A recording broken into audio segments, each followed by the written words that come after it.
नमस्कार बच्चों, एक बार फिर से अपने इस YouTube चैनल पर स्वागत एवं अभिनंदन है। आज के इस वीडियो में जो है कक्षा 12 के विद्यार्थियों के लिए सोशलॉजी यानी समाज शास्त्र का ये चैप्टर नंबर 5 रहेगा। इस चैप्टर से संबंधित जितने भी इंपॉर्टेंट क्वेश्चन हैं हम लोग चर्चाएं करेंगे।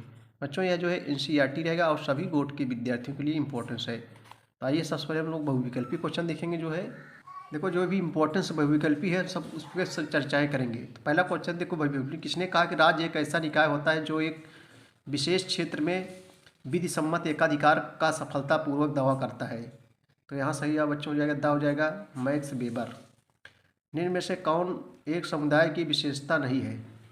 तो सही हो जाएगा सा ऐच्छिक सदस्यता। राज्य क्या है? एक समूह, एक संस्था, एक समिति, एक समुदाय है। तो बच्चों दा हो जाएगा, राज्य एक समिति है। देखो कई वर्षों परीक्षाओं में पूछा जा रहा है। राष्ट्रीय एकीकरण में बाधक तत्व है। राष्ट्रीय एकीकरण में बाधक तत्व कौन से है बच्चों? संप्रदायवाद। अगला क्वेश्चन है, ग्रामीण समुदाय की प्रमुख विशेषता क्या है? तो ग्रामीण समुदाय की प्रमुख विशेषता जो है कृषि आधारित समाज है। कौन सी नगरीय समुदाय की प्रमुख विशेषता है? तो बच्चों यहाँ आ हो जाएगा उद्योग एवं व्यापार। राष्ट्र पुनर्गठन आयोग की रिपोर्ट कब जो है कार्यान्वित की गई थी? तो ये हो जाएगा सही जवाब बा हो जाएगा 1 नवंबर 1956 ईस्वी को। भाषाई अल्पसंख्यकों को संविधान के किस अनुच्छेद के तहत संरक्षण दिया गया? तो सही जवाब हो जाएगा दा हो जाएगा आ और बा दोनों, यानी अनुच्छेद 30 अनुच्छेद जो है 29 दोनों सही है। सामाजिक विकास का सूचक कौन सा नहीं है? तो बच्चों इनमें से सभी। अब हम लोग जो है अतिलघुत्री क्वेश्चन देखेंगे जो दो नंबरी के बच्चों सब पूछे गए हैं परीक्षाओं में। राष्ट्र राज्य क्या है? राष्ट्र राज्य क्या है? तो आइए इसको उत्तर देखेंगे। देखो बच्चों, एक राष्ट्र राज्य से तात्पर्य उस सांस्कृतिक समूह से है जो स्वैच्छिक रूप से एक राजनीतिक व्यवस्था में रहता है तथा एक शक्तिशाली तथा भावनात्मक बंधन में एक दूसरे के साथ जुड़ा होता है। समझ गए बच्चों? समुदाय क्या है? बहुत सरला क्वेश्चन है। देखो, समुदाय व्यक्तियों का एक विशिष्ट समूह है बच्चों। समुदाय से नाम से लग रहा है समूह, यानी कई व्यक्तियों का समूह। समुदाय व्यक्तियों का एक विशिष्ट समूह है जो कि निश्चित भौगोलिक सीमाओं में निवास करता है। इसके सदस्य सामुदायिक भावना द्वारा जो है परस्पर संगठित रहते हैं। समुदाय में व्यक्ति किसी विशिष्ट उद्देश्य की जो है अपेक्षा अपनी समान आवश्यकताओं की पूर्ति हेतु प्रयास करते हैं।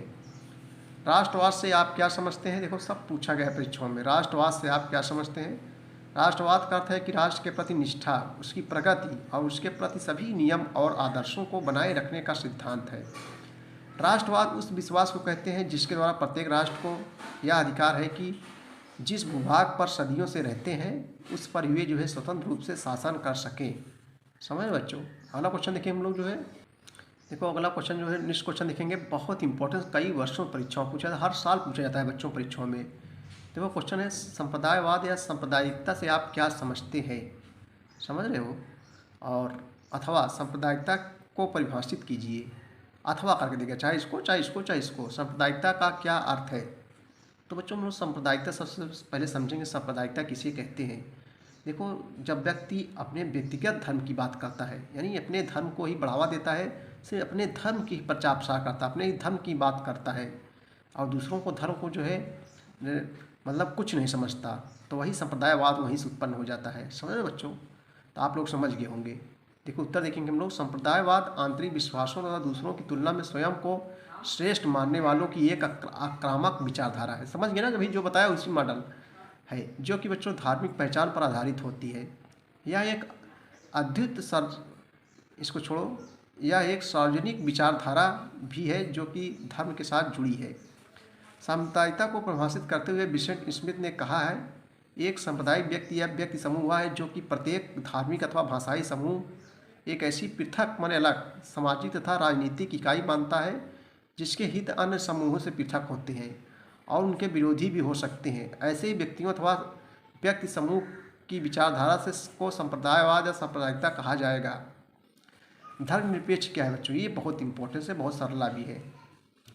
धर्मनिरपेक्ष, धर्मनिरपेक्ष माने क्या होता है? यानी सभी धर्मों को समान रूप से देखना, किसी एक धर्म को बढ़ावा न देना, इसी कहते हैं धर्मनिरपेक्ष। देखो, धर्मनिरपेक्षता सामाजिक तथा राजनीतिक संदर्भों में एक बेहद जटिल शब्द है। धर्मनिरपेक्षता का सिद्धांत नैतिक आधार पर सभी धर्मों के प्रति समान भावना का प्रदर्शन करता है। इसका स्वरूप विभिन्न अर्थों में हो सकता है।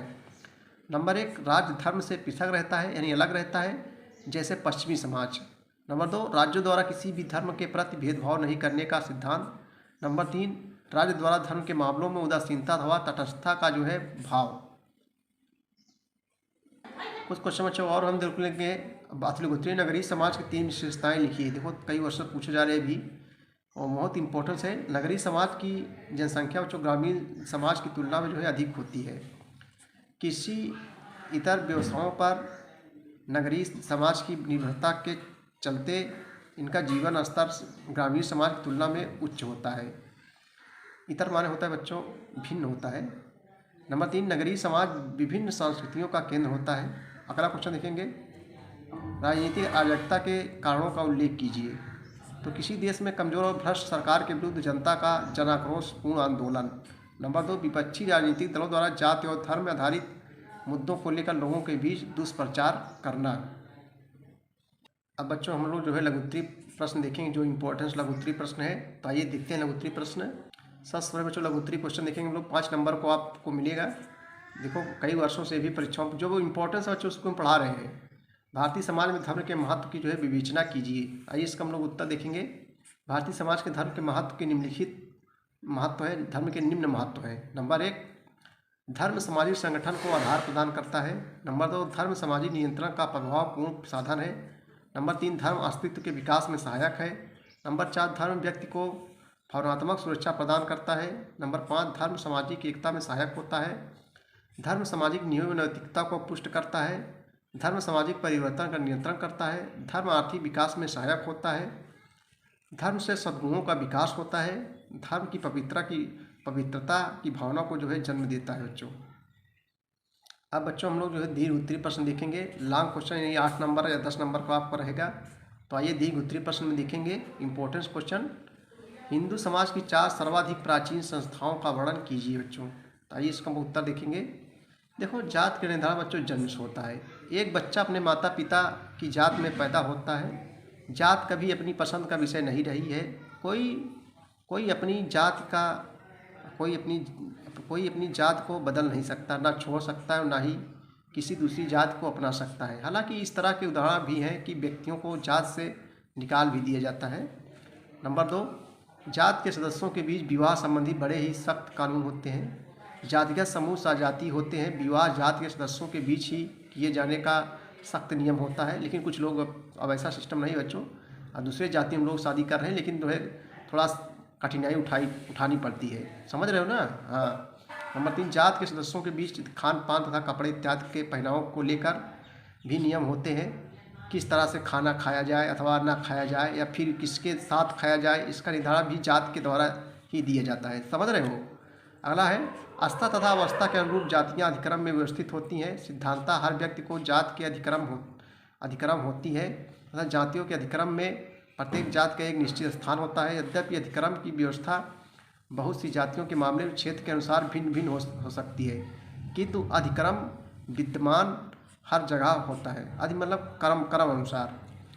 जाति का संबंध परंपरागत रूप से व्यवसाय से होता है।